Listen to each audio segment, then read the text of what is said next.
No teman. 21 de junio de 2026, 12º domingo durante el año. El domingo pasado nos detuvimos en las conocidas palabras de Jesús. La cosecha es abundante, pero los trabajadores son pocos. Rueguen al dueño de los sembrados que envíe trabajadores para la cosecha. Ese pasaje del Evangelio de Mateo continuaba con el llamado y envío de los 12 discípulos con las siguientes instrucciones. No vayan a regiones paganas ni entren en ninguna ciudad de los samaritanos. Vayan en cambio a las ovejas perdidas del pueblo de Israel. Por el camino proclamen que el reino de los cielos está cerca. Sanen a los enfermos, resuciten a los muertos, purifiquen a los leprosos, expulsen a los demonios. Ustedes han recibido gratuitamente, den también gratuitamente. Con esas indicaciones, Jesús inicia lo que ha sido llamado el discurso misionero, que continúa hasta el fin del capítulo 10. En el Evangelio de hoy, tomado de ese mismo capítulo, 3 veces dice Jesús a sus discípulos: no teman. El miedo, es verdad, tiene una función importante, porque el miedo es la alarma, la reacción ante el peligro que impide tomar decisiones equivocadas o realizar gestos imprudentes o tan temerarios que puedan costarnos la vida. Pero si la alarma se sale de control, como esas que cada tanto se suelen oír por un tiempo interminable, el miedo se convierte en un obstáculo que paraliza e impide realizar acciones tan valientes como necesarias. Y es ese miedo el que Jesús quiere remover. En la primera de sus intervenciones, el Maestro dice: No teman a los hombres, no hay nada oculto que no deba ser revelado, y nada secreto que no deba ser conocido. Lo que yo les digo en la oscuridad, repítanlo en pleno día, y lo que escuchen al oído, proclámenlo desde lo alto de las casas. Jesús está advirtiendo a sus discípulos que encontrarán oposición cuando proclamen el mensaje del Evangelio.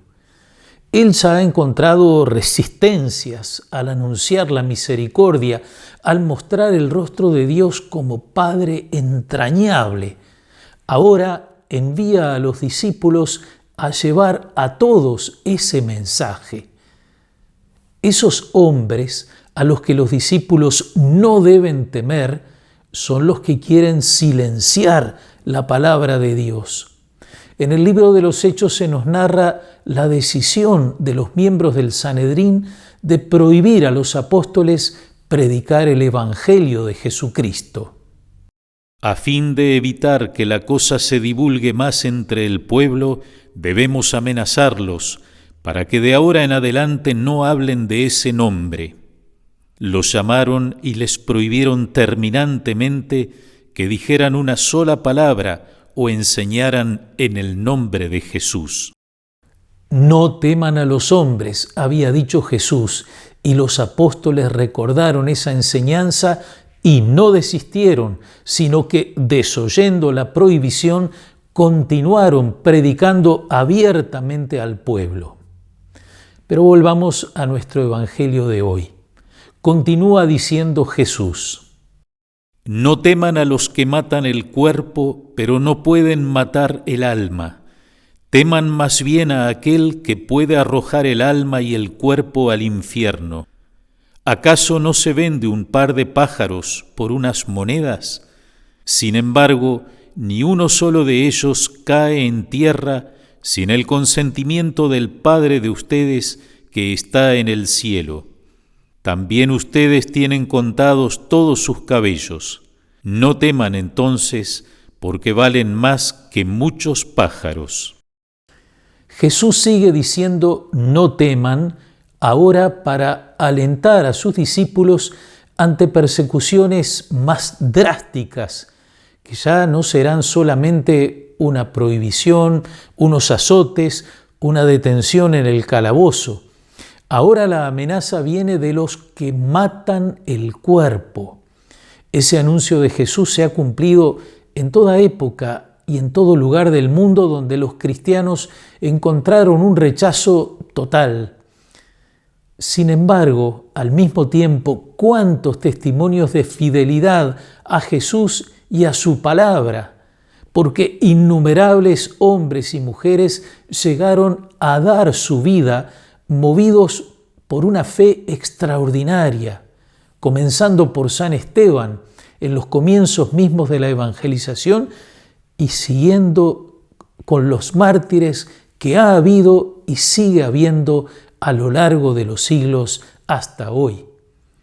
Hasta hoy, porque año a año las obras misionales pontificias recogen los nombres e historias de misioneros y agentes pastorales que han muerto asesinados, no especialmente por haber realizado acciones extraordinarias, llamativas, sino por dar testimonio de Cristo en su vida cotidiana, incluso en contextos marcados por la violencia y los conflictos.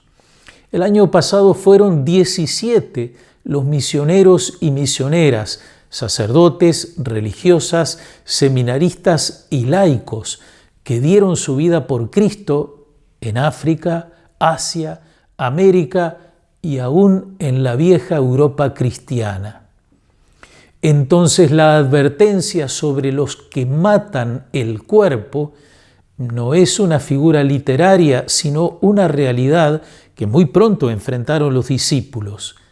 Jesús exhorta a no temer, porque si el Padre consiente en que sus hijos caigan en tierra, no es porque su vida no tenga valor, sino precisamente para que encuentren junto a Él y en Él la plenitud de la vida que han buscado y anunciado. Por eso la conclusión, no teman, ustedes valen más que muchos pájaros.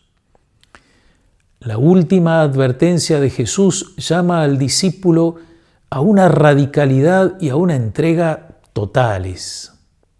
Al que me reconozca abiertamente ante los hombres, yo lo reconoceré ante mi Padre que está en el cielo, pero yo renegaré ante mi Padre que está en el cielo de aquel que reniegue de mí ante los hombres.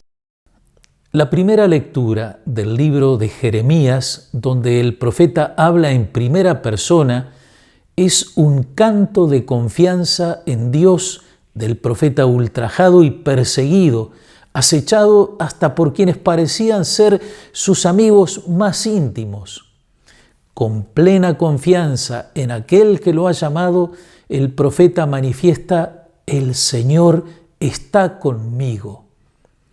El Salmo 68, como un eco, también refleja esa confianza inquebrantable de quien ha sufrido por su fe, pero no ha renegado de su Dios.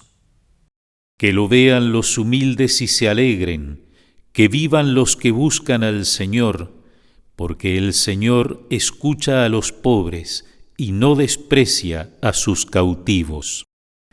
El Evangelio de hoy es una respuesta para aquellos que, como Jeremías, han sufrido persecución y han llegado a sentirse abandonados por Dios, pero que sin embargo han encontrado en Él su consolación más profunda, aún en medio de las más duras pruebas.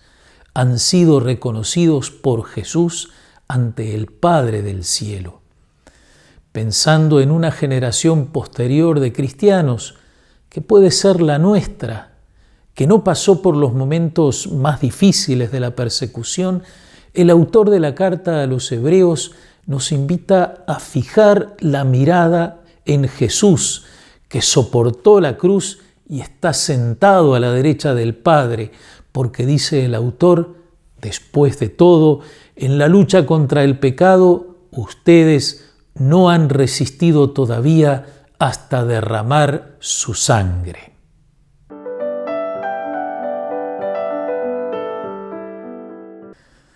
El miércoles pasado falleció en Montevideo de forma inesperada el padre Javier Galdona, con quien compartimos todos nuestros años de seminario desde el comienzo hasta el final.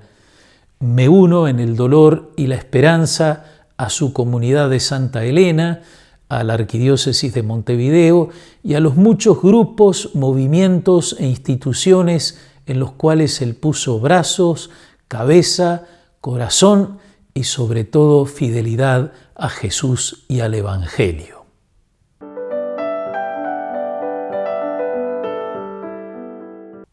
Miércoles 24, Natividad de San Juan Bautista, una fiesta muy querida que en el hemisferio sur marca el comienzo del invierno, con sus hogueras que invitan a reunirse y a compartir historias, sin olvidar el origen de la fiesta, el nacimiento de ese niño que asombró a todos y les hizo preguntarse qué llegaría a ser.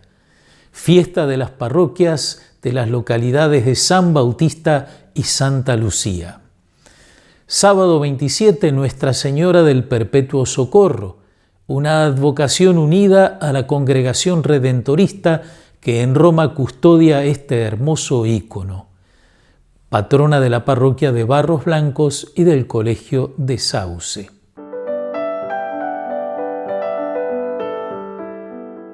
El sábado 7 y domingo 28, vísperas de la fiesta de San Pedro y San Pablo, se realiza la colecta del óbolo de San Pedro, una colecta que se remite a la Santa Sede y de cuyo resultado el Santo Padre dispone para socorrer distintas situaciones, a veces de catástrofe o a veces de extrema pobreza que se presentan en el mundo.